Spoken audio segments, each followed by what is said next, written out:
July 5th, 1943.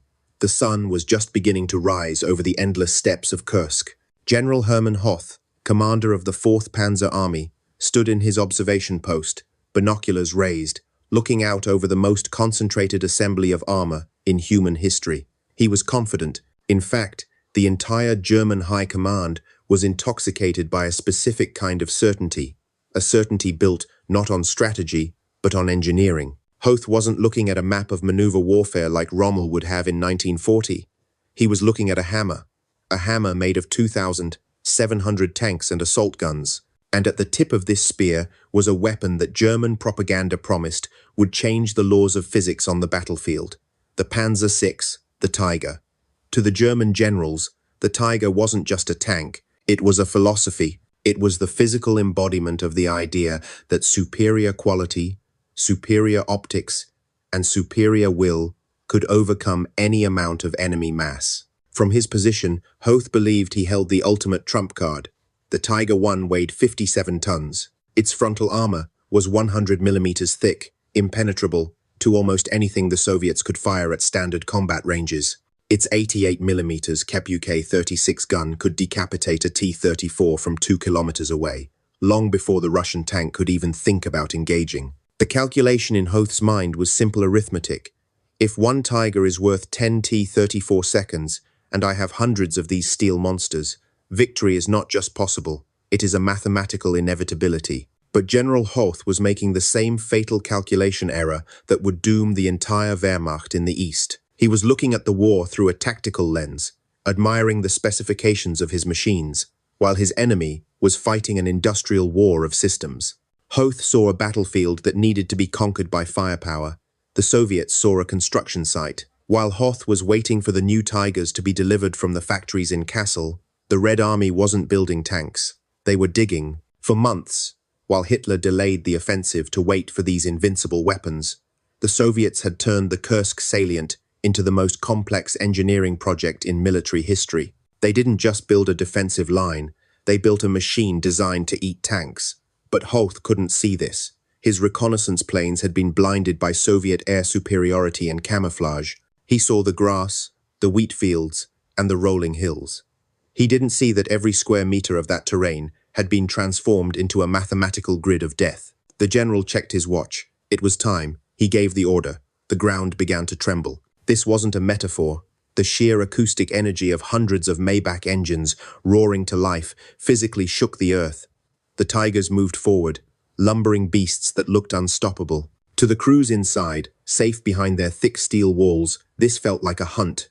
They were the apex predators. They had the best gun, the best armor, the best training. They believed that technology had rendered them immortal. Hoth watched them advance.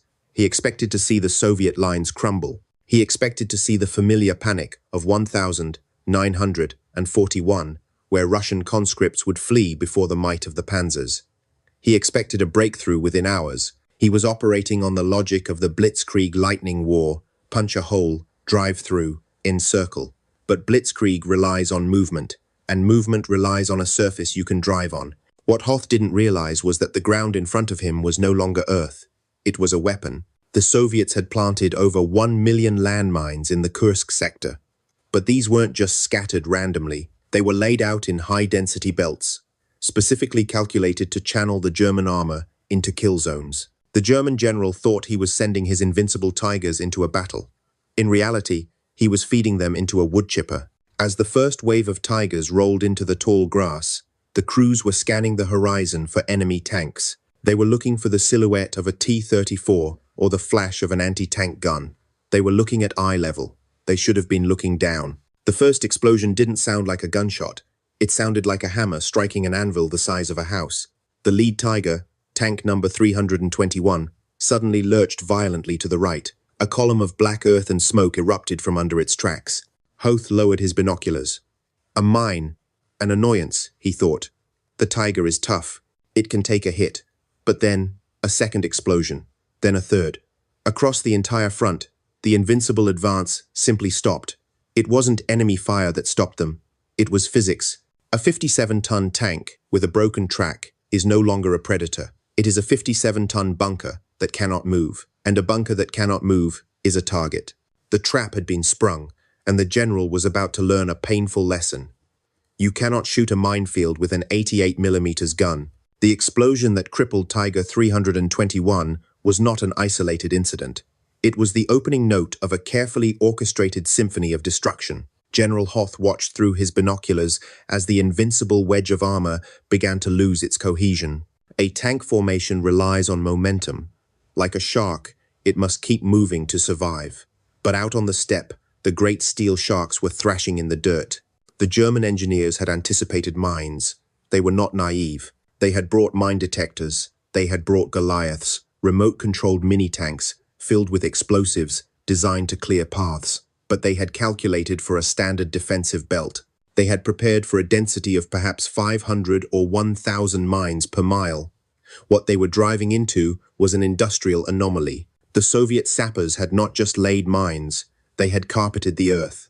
In some sectors of the Kursk salient, the density reached over 3,000 mines per kilometer. It was a density that defied German logic. Why waste so many explosives on a patch of empty grass? Because the Soviets understood the psychology of the German driver. They knew exactly where a panzer commander would want to drive the high ground, the firm soil, the gaps between the ravines, and they mined those specific spots with obsessive redundancy. Worse, they had innovated.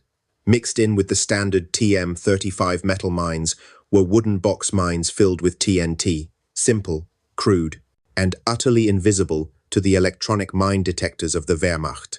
The German technological solution, the magnetic detector, was defeated by a carpenter's box. Inside the Tigers, the crews were now blind and deaf.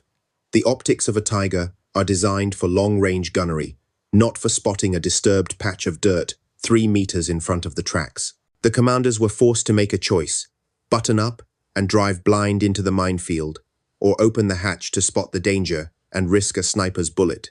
Most chose to drive blind, and one by one, the tracks snapped. This is where the second layer of the Soviet trap activated.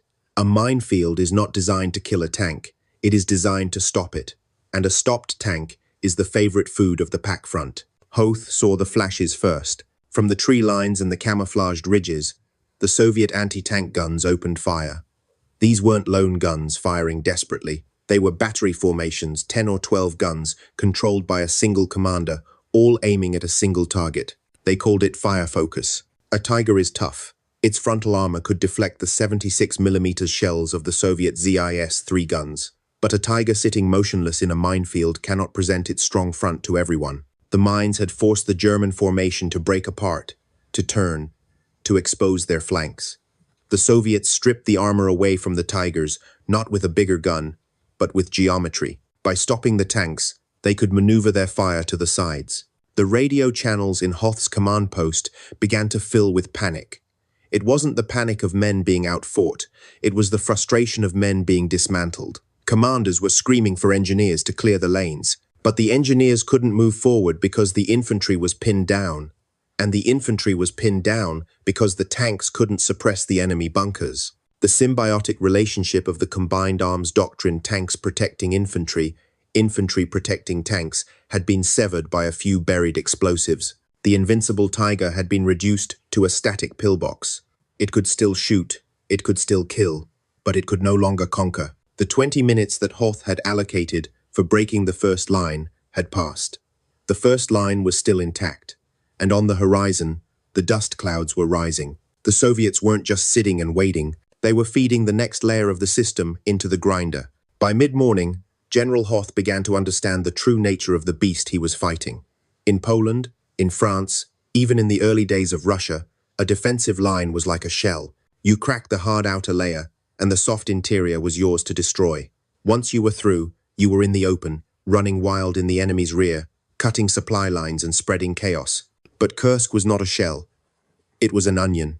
When a Tiger platoon finally managed to claw its way through the first minefield, leaving half their number burning or disabled behind them, they didn't find the open steppe. They found another minefield, and behind that, another trench line, and behind that, another battery of anti-tank guns. The Soviets had constructed not one, not two, but 3 main defensive belts, stretching back nearly 20 miles. and they had built them in a way that defied military convention. Usually, a defender retreats when the pressure becomes too great. They trade space for time. But the Soviet orders were different here. The infantry in the forward trenches were not expected to survive.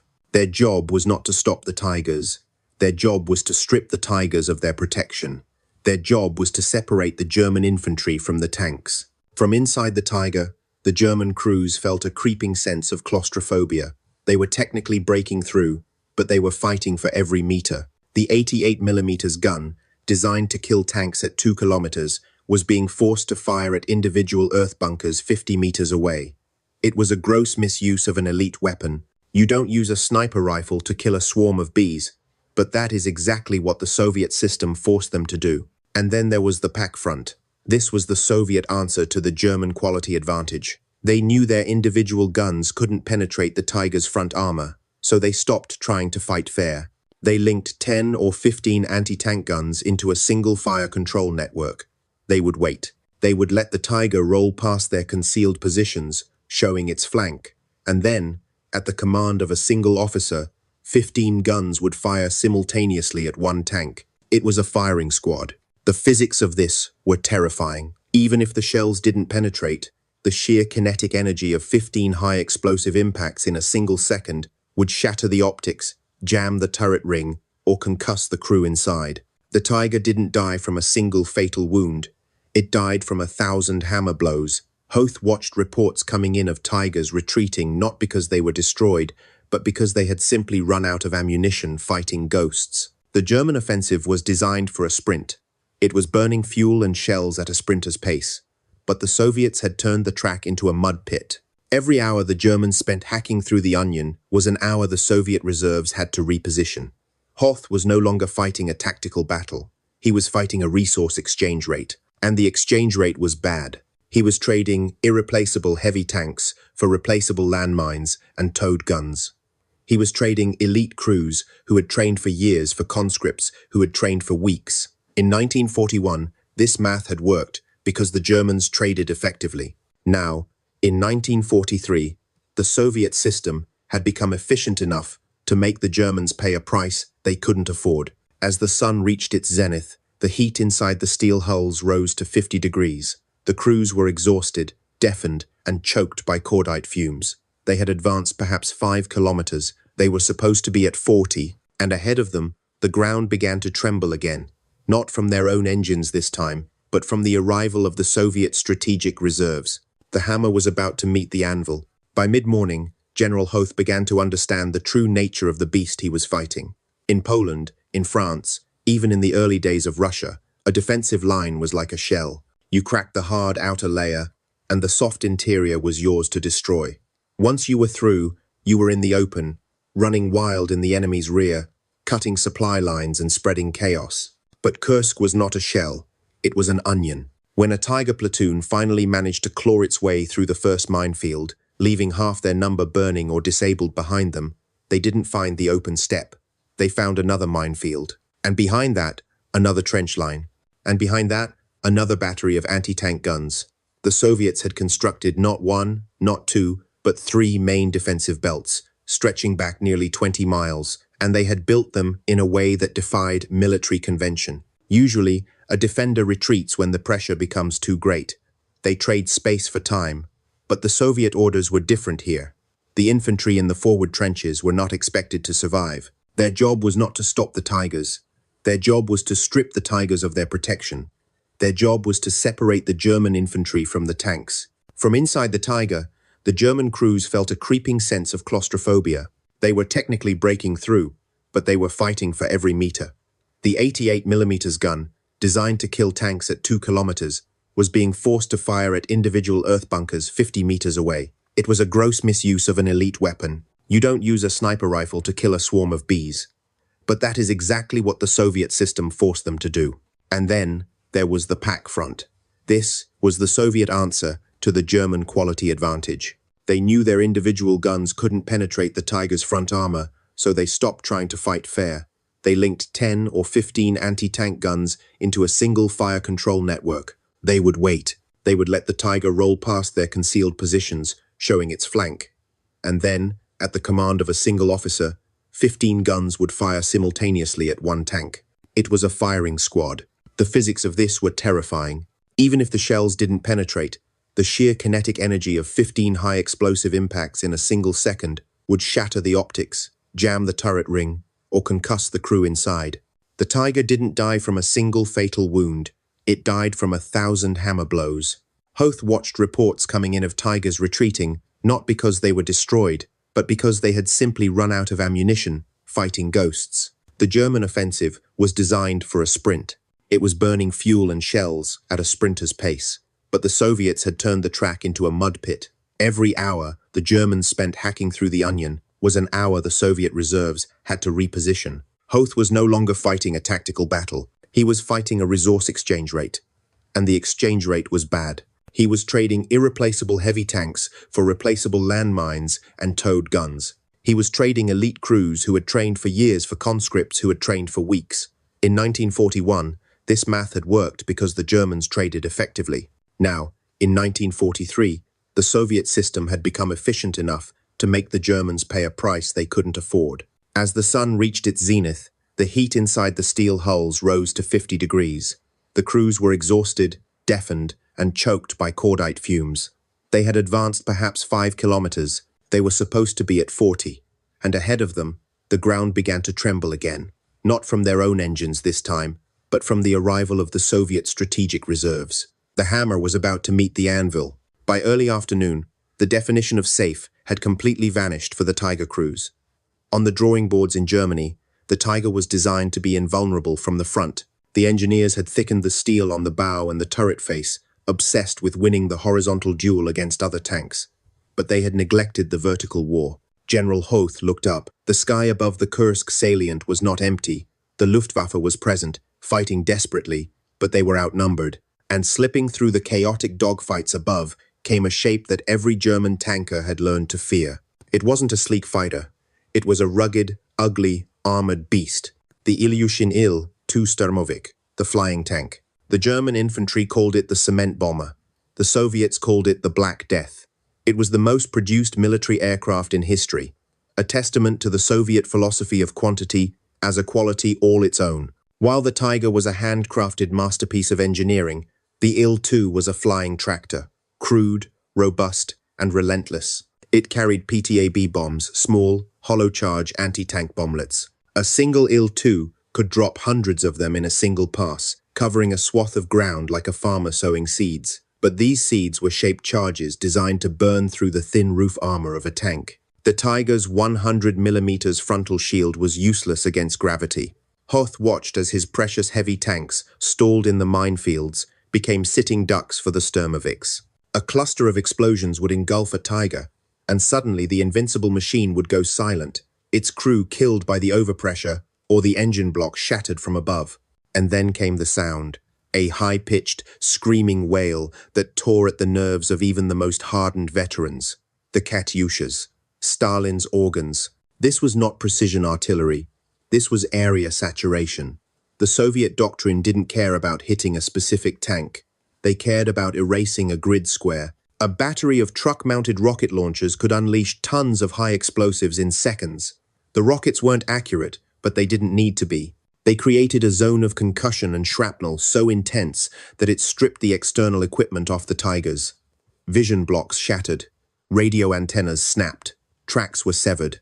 Inside the steel hulls, the German crews were being rattled to pieces. The psychological strain was immense. They were trapped in a metal box that was being hammered by mines from below, rockets from above, and anti-tank shells from the flanks. The Schwerpunkt, the German concept of a concentrated focal point of attack, was dissolving. You cannot concentrate force when you are being attacked from 360 degrees, plus the vertical axis. Hoth realized that his offensive was losing its rhythm. The blitzkrieg requires a tempo, a beat, attack, breakthrough, exploit. But the Soviet system had disrupted the beat. The Germans were pausing to clear mines, pausing to repair tracks, pausing to wait for air cover. And in those pauses, the Soviet system grew stronger. They were moving fresh reserves into the gaps before the Germans could even identify them. The Tiger was designed for a duel. It was the Teutonic Knight of 1943. But the Soviets had turned the battlefield into a factory floor of destruction. They weren't dueling, they were processing. They were feeding the German army into a machine that separated tanks from infantry and then crews from their courage. The technological superiority of the Tiger was undeniable, but it was becoming irrelevant. What does it matter if your gun can kill at 2 kilometers if you are blind, immobilized, and drowning in a sea of fire? The sun began to dip lower, casting long shadows across the burning steppe. The breakthrough was measured in meters, not miles, and the cost was measured in burning steel carcasses that could never be replaced. As the afternoon wore on, General Hoth witnessed a new phenomenon, one that the propaganda reels in Berlin never showed. The Tiger was not just failing because of mines or rockets, it was failing because of its own perfection. The German engineering philosophy was one of absolute precision. They built tanks like they built watches. The Tiger was a marvel of hydraulic steering, complex transmissions, and overlapping road wheels that provided a smooth ride for the gunner. But war is not a clean environment. War is dirt, grit, and chaos. And at Kursk, the environment itself began to rebel against the machine. The massive Maybach engines, thirsty beasts that guzzled gallons of fuel simply to idle, began to overheat. The dust of the steppe, kicked up by thousands of tracks and explosions, was fine and abrasive. It bypassed the filtration systems. It coated the optics. It worked its way into the delicate transmission gears. The Invincible Tiger was a Ferrari trying to drive through a swamp. Hoth watched as tanks that hadn't been hit by enemy fire simply stopped. Their engines seized, their transmissions shattered under the strain of trying to pivot in the heavy soil. A 57-ton tank that cannot move is a logistical nightmare, and this revealed the true Achilles heel of the German system, the recovery problem. When a Soviet T-34 broke down, it was a nuisance. It was cheap, light, and could be towed by a tractor or another tank. When a Tiger broke down, it was a crisis. It was too heavy for standard recovery vehicles. To tow one disabled Tiger, you needed 2 or 3 other half-tracks linked together, or another Tiger. This meant that for every Tiger disabled by a mechanical fault, Hoth lost 2 more vehicles trying to rescue it. The offensive was eating itself. The battlefield became a graveyard of repair crews. Mechanics were forced to work under mortar fire, trying to change tracks that weighed tons, trying to replace transmission blocks in the middle of a kill zone. The elite panzer crews, trained to hunt and kill, were reduced to glorified tow truck drivers. They were spending more time fighting their own machines than fighting the Soviets. Meanwhile, the Soviet system was operating on a completely different philosophy. Their T-34 seconds were crude, they leaked oil, they were uncomfortable, but they had wide tracks that floated over the mud. Their loose tolerances meant that dust didn't jam the gears. It just got ground up. The Soviets understood that in an industrial war, good enough and present is better than perfect and broken. Hoth saw the momentum draining away. The Schwerpunkt was bogged down in a traffic jam of its own making. The supply trucks carrying the precious fuel couldn't reach the front because the roads were clogged with recovery vehicles dragging broken giants to the rear. It was a logistical heart attack. The German general had trusted in quality. He believed that one superior machine could defeat 10 inferior ones, but he forgot that quality has a maintenance cost. The Tiger required a team of specialists to keep it running. The T-34 required a hammer and a wrench. As the sun began to set on the first days of the offensive, the exchange rate shifted again. The Germans weren't just losing tanks to enemy action, they were losing them to friction. The illusion of the wonder weapon was shattering. The Tiger was a duelist, a gladiator, but Kursk wasn't an arena. It was a factory floor of attrition, and the German machine was jamming, not because it was weak, but because it was too complex to survive the brutal simplicity of the Soviet meat grinder. Twilight settled over the Kursk salient, but the violence did not abate. General Hoth, now pacing in his command bunker, was receiving reports that defied the logic of 1941. In the early years of the war, when a German heavy tank broke through the lines, enemy infantry fled. It was a primal reaction to 50 tons of steel crushing trenches. But at Kursk, the Soviet infantry did not run. They had been drilled in a new, terrifying discipline, tank hunting. The German combined arms doctrine relied on a sacred bond between the panzer and the grenadier. The tank provided the shield. The infantry protected the tank's blind spots. But the Soviet artillery and mortar barrages had been specifically targeted to sever this bond. They had stripped the German infantry away, forcing them to ground, leaving the Tigers isolated in the sea of tall grass. A Tiger tank, for all its armor, is blind. It has vision slits and periscopes, but they offer a straw's width view of the world. Without infantry support, a lone Tiger is not a fortress, it is a trapped animal. And the Soviet infantry began to swarm. They didn't attack with heavy weapons. They attacked with courage, weaponized by the state. Small teams of tank hunters crawled through the wheat, carrying simple tools that cost a few rubles, Molotov cocktails, magnetic mines, and bundles of grenades. This was the ultimate asymmetry. A Tiger cost 250,000 Reichsmarks and took 300,000 man-hours to build. A Molotov cocktail cost the price of a bottle of vodka and a rag. Inside the Tigers, the crews could hear the boots on the hull. It is a sound that unmans a tanker, the clanking of enemy infantry climbing onto your machine. The crew was sealed inside, protected from shells, but vulnerable to fire. A Molotov thrown onto the engine deck would seep through the vents, sucking the oxygen out of the fighting compartment and turning the tank into an oven. The Soviet anti-tank riflemen, armed with the long PTAB rifles, knew they couldn't penetrate the Tiger's armor, so they didn't try. They aimed for the vision blocks. They aimed for the periscopes. They aimed for the machine gun ports. They blinded the beast. A blind Tiger is useless. It fires wildly. It panics. It drives into ditches. Hoth realized that his elite crews were being eroded not by superior tactics, but by a relentless friction. The tank fear that had paralyzed the Red Army in 1941 had been reversed. Now, it was the German crews who feared the close-quarters ambush. They were exhausted, their nerves frayed by hours of constant vigilance. They started to waste ammunition firing at shadows. They hesitated to push forward into the next tree line. The Soviet system had successfully commoditized heroism. They traded the lives of infantrymen for the time of German tanks. Every minute, a Tiger spent turning its turret to machine gun. A lone soldier was a minute it wasn't breaking through the line. Every hour spent dealing with infiltrators was an hour the Soviet generals used to position their strategic reserves. As night fully descended, the battlefield was lit by the fires of burning machines. The Invincible Tigers were still lethal, but they were no longer a coherent force. They were isolated islands of steel, surrounded by a rising tide of infantry that refused to accept the superiority of German engineering. The psychological dominance of the Wehrmacht was breaking. The hunter had become the hunted, and the elephant was being eaten alive by the ants. By the time the sun rose on the critical days of July, General Hoth was facing a nightmare that no amount of tactical brilliance could solve. He had spent his entire career believing in the finite nature of warfare. You fight an enemy division, you destroy it, and then the space in front of you is empty. That is how wars were won in France. That is how wars were won in North Africa. But at Kursk, Hoth discovered the concept of strategic depth. His intelligence officers had promised him that the Red Army was on the brink of collapse. They had counted the divisions. They had estimated the reserves. They told Hoth that if he could just punch through the third defensive belt, the road to Kursk would be open. They were wrong.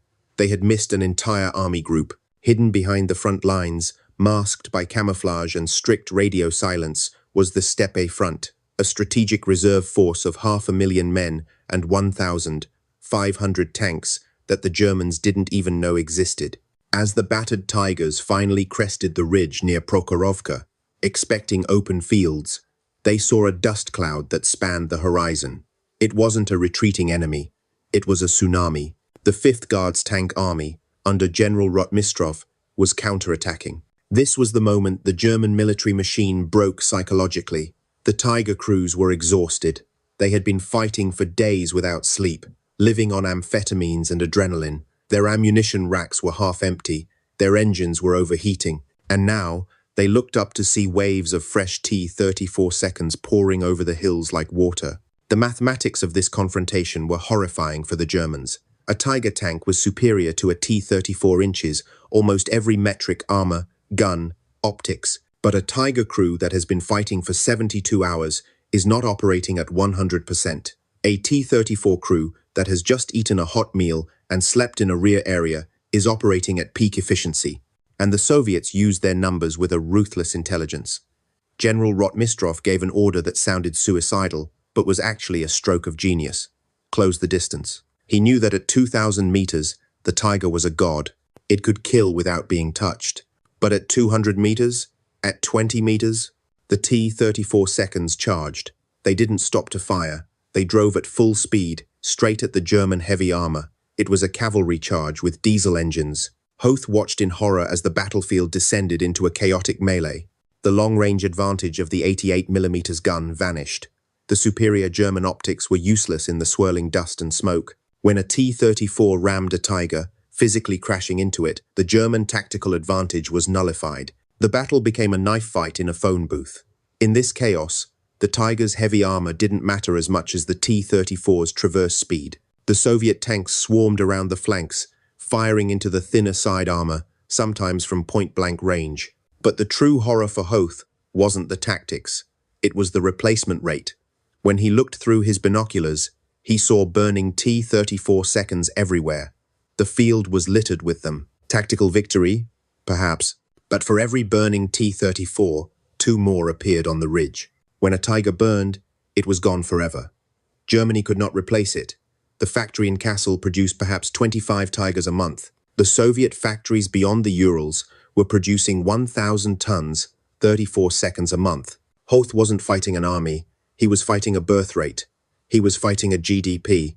He was fighting the concept of infinity. The German general realized then that he had been asking the wrong question. The question wasn't, can we break through? The question was, what happens after we break through? And the answer was, more Russians. The Invincible Tigers were winning every duel, but they were losing the war because they were drowning in a sea of replaceable steel. The dust eventually settled over the fields of Prokhorovka. The roar of the engines faded, replaced by the crackle of burning diesel and the groans of the wounded. General Hoth looked at the reports on his desk. On paper, the numbers looked like a victory. The Germans had destroyed far more tanks than they had lost. The kill ratios were heavily in their favor. The Tiger had proven its lethality. In one-on-one combat, it was indeed the king of the battlefield. But in industrial warfare, victory is not defined by kill ratios. It is defined by the ability to continue operations. And that is where the German army had been broken. The order came down from the Wolf's Lair, not to press the attack, but to halt. The Allied invasion of Sicily had begun. Hitler needed divisions elsewhere. But even without Sicily, the offensive was dead. The Invincible Tigers were spent, not because they had all been destroyed, but because they could no longer be sustained. This was the most tragic moment for the German tankers. They were ordered to retreat. But you cannot retreat with a 57-ton tank that has a broken transmission and no fuel. The recovery vehicles were overwhelmed. The railheads were too far away. And so, the elite crews were forced to do the unthinkable. All across the steppe, the sound of demolition charges began to echo. These weren't Soviet shells destroying the Tigers. They were German charges. The crews were blowing up their own machines. They placed explosives in the gun breeches and the engine compartments. They destroyed the optics. They set fire to the hulls. Hoth watched the smoke rising from his own rear lines. He wasn't watching the enemy destroy his army. He was watching his army commit suicide to prevent capture. The Invincible Tiger, the pinnacle of German engineering, the weapon that was supposed to save the Reich, was being reduced to scrap metal by the very men who loved it. It was the ultimate admission of failure. The machine was too heavy, too complex, and too thirsty to survive the retreat. The Soviets reclaimed the battlefield. They walked among the blackened husks of the German armor. They towed away the T-34 seconds that could be repaired, and there were many. They melted down the ones that couldn't, and within weeks, the Soviet tank corps was back to full strength. The German panzer divisions never fully recovered. This was the turning point. Before Kursk, the Germans believed they could regain the initiative. They believed that superior technology and generalship could dictate the terms of the war. After Kursk, the initiative was gone forever. The blitzkrieg was dead. The war had shifted from a contest of maneuver to a slow, grinding crush of attrition. The Tiger had done everything it was asked to do. It had killed. It had survived hits. It had terrified the enemy. But it had failed to change the outcome because it was designed for a war that no longer existed. It was a weapon of quality in a war of quantity. It was a masterpiece in a war of mass production. As Hoth's staff packed up the maps and the radios, leaving the bunker that was supposed to be the headquarters of victory, the silence was deafening. The myth of German invincibility had not been destroyed by a better tank. It had been destroyed by a mine, a radio, a factory, and a math equation that the German generals simply refused to solve. As the German army began its long, agonizing retreat to the Dnieper River, General Hoth was forced to confront a loss far more devastating than the steel carcasses left burning in the sunflower fields. He was losing the institutional memory of the Wehrmacht. In the German military tradition, the strength of the army did not lie in the tank, but in the crew. A Tiger commander wasn't just a soldier. He was a specialist with years of experience, often a veteran of Poland, France, and North Africa. He knew the sound of a dying engine. He knew how to angle his armor by instinct. He knew how to read the terrain. These men were the experts. At Kursk, this human capital was liquidated. When a Tiger was destroyed by a mine or an Il-2 strike, Germany didn't just lose 57 tons of steel.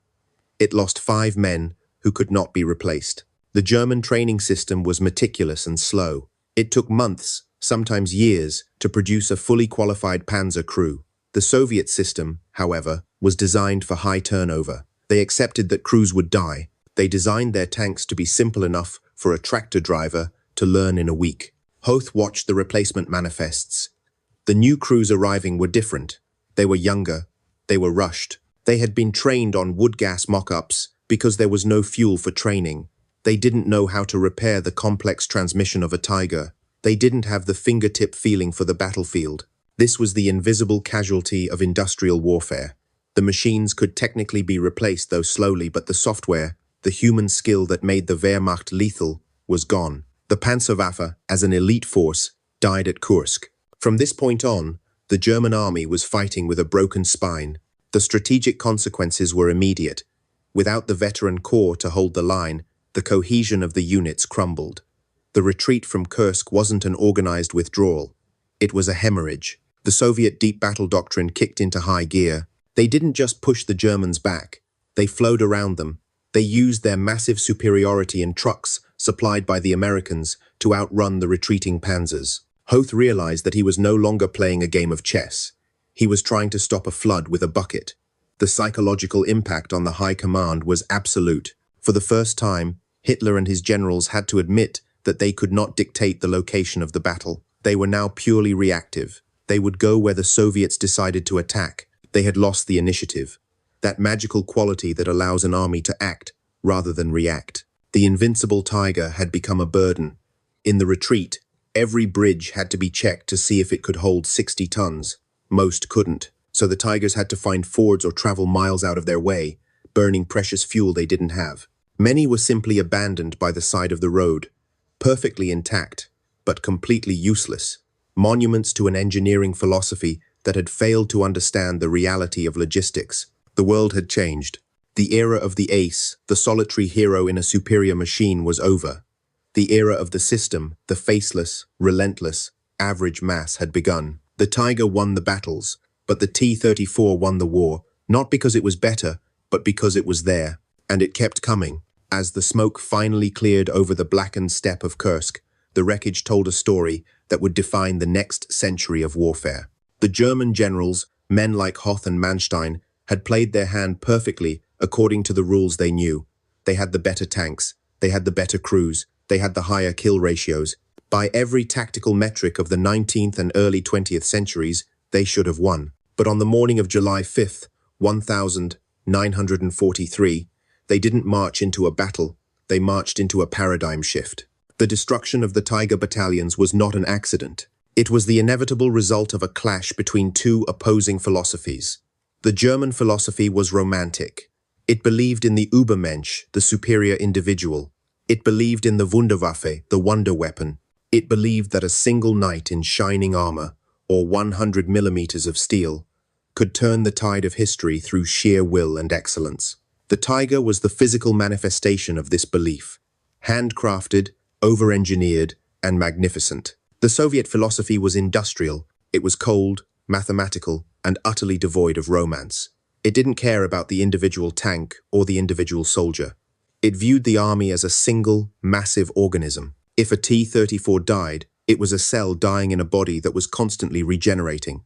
If a Tiger died, it was an amputation. The lesson of Kursk is that in the age of industrial warfare, perfection is the enemy of victory. The Tiger failed because it was too perfect.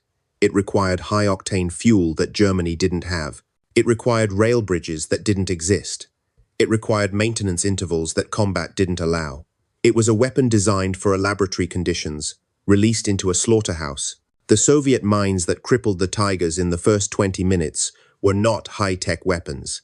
They were cheap, mass-produced discs of metal and explosive. But they were deployed as part of a system that integrated logistics, artillery, air power, and manpower into a seamless machine of attrition. The German general trusted his invincible tank.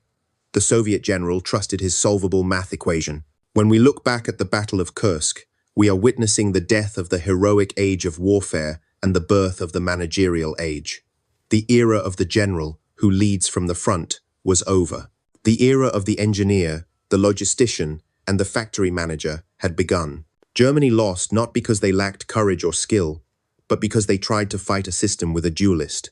They brought a sword to a gunfight, and even though it was the sharpest, most beautiful sword ever forged, it broke against the wall of bullets. So, the next time you see a documentary praising the Tiger tank as the greatest machine of World War II, ask yourself this: which vehicle actually achieved its strategic goal? The 57-ton monster that spent half the war in a repair depot, or the crude, rattling T-34 that ended the war parked on the lawn of the Reichstag in Berlin? Victory does not belong to the one who hits the hardest. It belongs to the one who can endure the most punishment and keep moving forward. The Tiger was unbreakable until it wasn't. The system was breakable, but it never stopped. If you enjoyed this analysis of war as a system, rather than just a collection of battles, please like and subscribe. We don't just tell you who won, we explain how the machine actually worked. Let us know in the comments. Would you rather command a platoon of 5 Tigers with no spare parts, or a company of 20 tons 34 seconds with endless support? The choice might decide the war.